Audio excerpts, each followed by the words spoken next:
What happens when a legendary comedian sits down for what should be a simple interview, only to have old wounds ripped open on live television? This morning, Eddie Murphy walked onto the Today Show set, expecting a promotional conversation. But what unfolded instead was one of the most uncomfortable moments in morning television history. Before we get into what actually went down, make sure you hit that subscribe button and drop a comment below, because this situation is absolutely wild. The cameras were rolling, the audience was settled, and Michael Strahan opened with what seemed like standard pleasantries. Eddie Murphy, looking relaxed in the guest chair, nodded along as Strahan began the introduction. "Eddie Murphy, welcome back to the Today Show.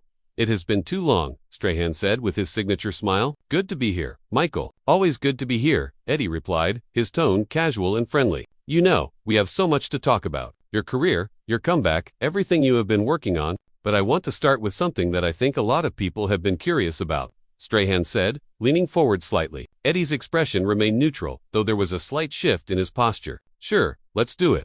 There has been a lot of conversation recently about your time away from Hollywood, the years you stepped back. Some people have called it a retirement. Others have said you were avoiding the industry. What was really going on during that time?" Strahan asked. Eddie paused for a moment, his jaw tightening just slightly. "I was living my life, Michael. I was raising my kids, spending time with my family. That is what I was doing." "Right, but there were also reports, and I am just going off what has been out there, that you felt Hollywood had turned its back on you after some of your films did not perform as well. Is there truth to that?" Strahan pressed. The studio audience grew quiet. Eddie shifted in his seat, his smile fading. "Michael, I do not know where you are getting your information from, but that is not accurate. I stepped away because I wanted to. It was my choice." I hear you, Strahan said, nodding but not backing down. "But you have to admit, there were some tough years there. Films that did not connect, critics who were harsh, that had to affect you in some way." Eddie's eyes narrowed. "Every artist goes through ups and downs. That is part of the business. But to say I ran away or that I was bitter,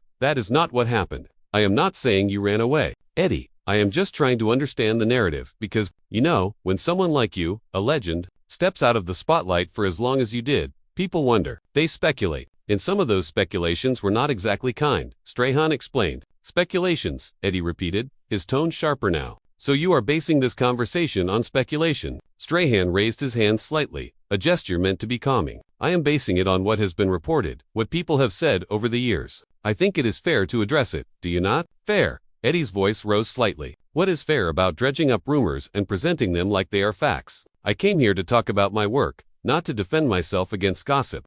The tension in the studio was palpable. Strahan's smile had disappeared, replaced by a more serious expression. "Eddie, I am not trying to attack you. I am asking questions that I think the audience wants answers to. That is my job. Your job is also to respect your guests," Eddie shot back, "not to ambush them with negativity disguised as curiosity." Strahan leaned back slightly, his tone becoming more defensive. "Ambush? Come on, Eddie, you have been in this business long enough to know how interviews work. These are not softball questions, but they are not ambushes either." "Then what would you call this?" Eddie asked, gesturing around the set. "You bring me on, you smile, you act like we are going to have a good conversation, and then you come at me with this." "I came at you with a question about your career," Strahan countered. "A legitimate question. If you cannot handle that, then maybe you are not as ready for this comeback as you say you are." The audience gasped softly. Eddie's expression hardened, his eyes locking onto Strahan's. "Excuse me, I am just saying," Strahan continued, his voice steady but pointed. "If you are going to put yourself back out there, you have to be prepared for people to ask about the past. You cannot just cherry-pick what you want to talk about." Eddie stood up abruptly, the microphone clipped to his shirt pulling slightly. "I do not have to sit here and be disrespected, Michael. I have been nothing but professional, and this is what I get." Strahan remained seated, though his posture was tense. "Disrespected? Eddie, I asked you a question. If that feels like disrespect, then I do not know what to tell you." "You know exactly what you are doing," Eddie said, his voice low but firm. "You are trying to make a moment, trying to get a clip that goes viral. Well, congratulations. You got it. That is not what this is about," Strahan replied, standing now as well. "This is about having an honest conversation. If you cannot do that, then maybe you should not have agreed to come on the show." Eddie stared at him for a long moment, the silence stretching uncomfortably. The cameras continued to roll, capturing every second of the exchange. Finally, Eddie reached down and unclipped his microphone, placing it on the chair. "I am done here," he said simply. Strahan's expression flickered between frustration and disbelief. "Eddie, come on, do not do this. Let's just talk it out."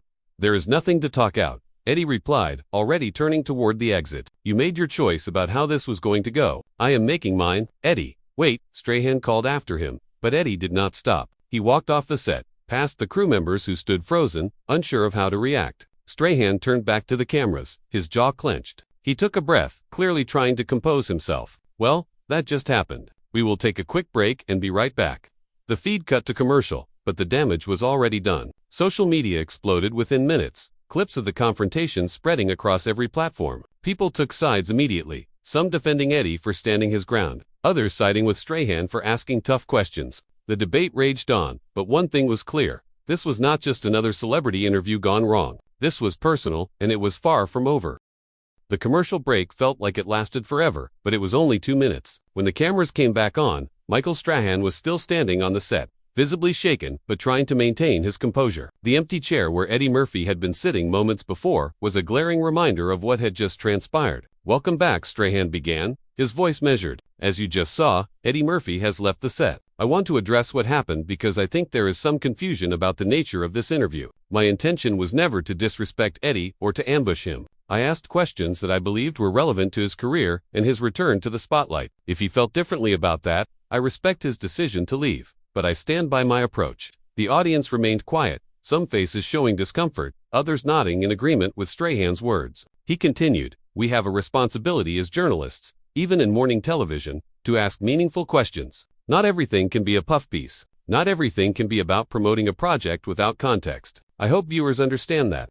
But while Strahan was making his case to the cameras, Eddie Murphy was in his dressing room, pacing back and forth. His publicist was there, phone pressed to her ear, trying to manage the immediate fallout. Eddie was not interested in damage control at that moment. "I told you this was a mistake," Eddie said, his voice tight with frustration. "I told you that coming on these shows opens the door for exactly this kind of nonsense." His publicist lowered her phone. "Eddie, we can handle this. We will put out a statement. Clarify what happened." "Clarify what?" Eddie snapped. "That I walked off because I was asked a question. That is how it is going to look. That is how they are going to spin it. Eddie Murphy cannot take the heat. Eddie Murphy is too sensitive. I know how this works." "Then let's control the narrative," she urged. "Let's get ahead of it." Eddie stopped pacing and looked at her. "You want to know what the real narrative is? The real narrative is that I have spent decades in this industry. Decades giving people entertainment, giving them laughs, giving them memories. And the second I step away to live my life, to be with my family, people want to tear me down. They want to question my choices, my reasons, my motivations. And when I come back, instead of celebrating that, instead of just letting me be, they want to dissect every year I was gone, like I owe them an explanation." His publicist nodded slowly. "I understand, but you know how the media works. If we do not say something, someone else will fill in the blanks." Eddie sat down heavily on the couch in the dressing room. "Let them fill in the blanks. I am tired of playing this game." Meanwhile, back on the Today Show set, the producers were scrambling. The show had to continue, but the energy had completely shifted. Strahan moved on to the next segment, but his mind was clearly elsewhere. During another commercial break, one of the producers approached him. "Michael, we need to talk about what just happened," she said quietly. "I know," Strahan replied. "I know it looked bad, but I was doing my job. I understand that, but Eddie Murphy is Eddie Murphy. This is going to be everywhere. We need to figure out how we are going to handle the blowback." The producer explained. Strahan ran a hand over his face. "What do you want me to say? That I should not have asked him about his career? That I should have just sat there and let him promote whatever he wanted to promote without any real conversation? That is not what we do here. I am not saying you were wrong, Michael. I am saying we need to be prepared for the response. People are going to have opinions, strong opinions, and we need to be ready," she said. Strahan nodded, but there was a defensiveness in his posture. "I have been doing this long enough to know that not every interview goes smoothly,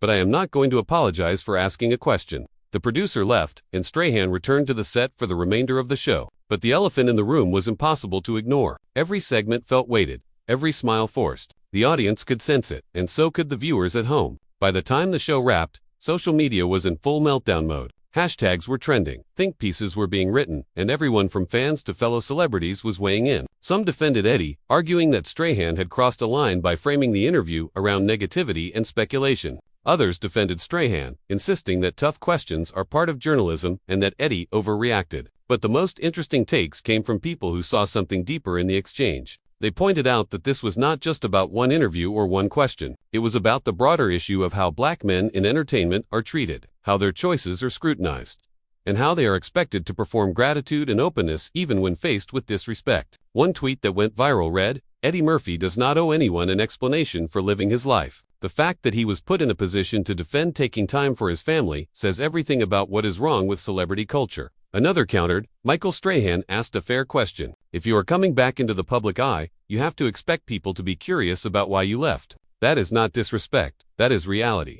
The debate raged on, but neither Eddie nor Strahan was commenting further. At least, not yet. Behind the scenes, however, conversations were happening. Network executives were on the phone with Eddie's team, trying to smooth things over, trying to find a resolution that would not make the situation worse. But Eddie was not interested in reconciliation, at least not immediately. They wanted a moment, Eddie said to his manager later that day. They got a moment, but it is not the moment they thought they were going to get.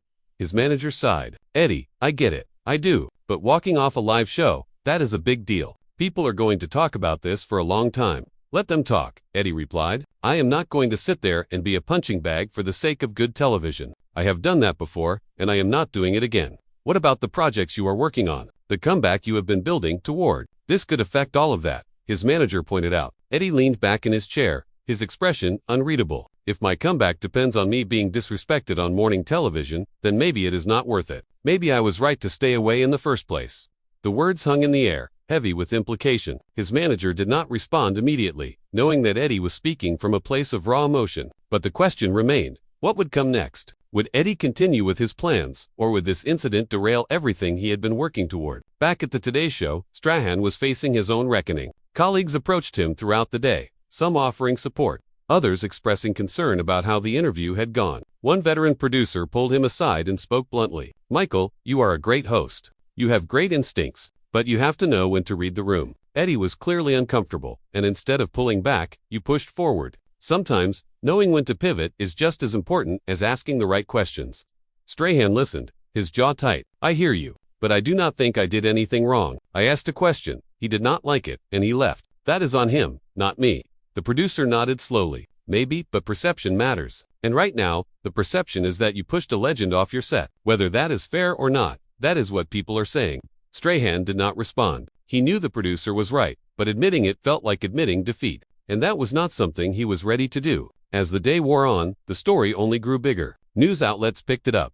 Entertainment shows analyzed it, and everyone had an opinion. The divide was clear. Some saw Eddie as justified. Others saw him as thin-skinned. Some saw Strahan as a tough journalist. Others saw him as disrespectful. There was no middle ground, no consensus. Just noise, endless noise. The next morning, neither Eddie Murphy nor Michael Strahan had issued any new statements. But the pressure to address the situation was mounting. The Today Show producers convened an emergency meeting to discuss how to move forward. The network executives were concerned about the optics, concerned about the potential damage to the show's reputation, and most importantly, concerned about losing future high-profile guests who might now be wary of sitting down with Strahan. We need to figure out if we are going to address this on air again, or if we are going to let it die down naturally, one executive said during the meeting. Strahan sat at the table, arms crossed. I already addressed it. I explained my position. What more do you want me to say? Michael, I think what they are getting at is whether you are willing to acknowledge that maybe the approach could have been different. Another producer chimed in carefully. Strahan's eyes narrowed. So you want me to apologize? We are not saying that, the executive clarified. We are saying that there might be value in showing some understanding of why Eddie reacted the way he did. Understanding, Strahan repeated, his tone flat. I understand perfectly. He did not like being asked a real question, so he walked off. That is what I understand. The room fell silent. It was clear that Strahan was not going to budge, at least not easily. One of the senior producers leaned forward. Michael, you are a great host. Nobody is questioning that. But this is not just about being right or wrong. This is about relationships, about trust. If guests do not feel safe coming on this show, that is a problem for all of us. Strahan exhaled slowly, his shoulders dropping slightly. I hear you. I do. But I also think we are setting a dangerous precedent if we start treating every interview like it has to be soft and gentle. That is not journalism. That is public relations. There is a difference between asking tough questions and making a guest feel ambushed. The producer countered, and from where Eddie was sitting, it felt like an ambush. Strahan did not respond immediately. He knew there was truth in what was being said, but admitting it felt like admitting he had failed. And Michael Strahan was not someone who liked to fail. Meanwhile, Eddie Murphy was having a very different kind of conversation. He was on the phone with a fellow comedian, someone who had been through similar situations in the industry. They talked for over an hour, dissecting the interview, the fallout, and what it all meant. You did the right thing, the comedian said. You stood up for yourself. You did not let them make you into a punching bag. Eddie sighed. I know, but part of me wonders if I should have just played the game. You know, just answered the question, smiled, and moved on. And then what? The comedian asked, "You feel like garbage for the rest of the day because you let someone disrespect you on national television." "Nah, man, you did what you had to do. People are saying I am too sensitive, that I cannot handle criticism," Eddie said quietly. "People always say that when you set a boundary," the comedian replied. "They want you to just take whatever they throw at you, and when you do not, they make it seem like you are the problem. But you are not the problem, Eddie, you never were."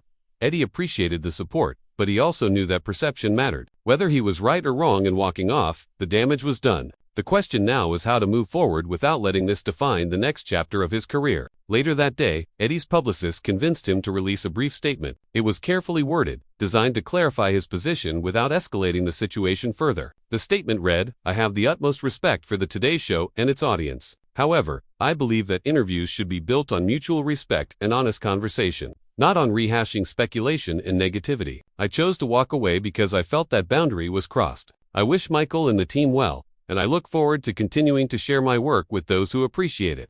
The statement was measured, diplomatic, and just pointed enough to make his position clear. It did not apologize, but it also did not attack. It was, in many ways, the perfect response for someone trying to maintain dignity while navigating a public controversy. Strahan, on the other hand, did not release a formal statement. Instead, he addressed the situation briefly during the next day's broadcast. "I want to take a moment to talk about what happened earlier this week with Eddie Murphey. It was an intense moment, and I think it is important to acknowledge that. My goal is always to have meaningful conversations with our guests, and sometimes those conversations can be uncomfortable. I respect Eddie's decision to leave, and I hope that we can all learn from what happened. At the end of the day, this show is about connection, and I never want a guest to feel like they are not being heard or respected."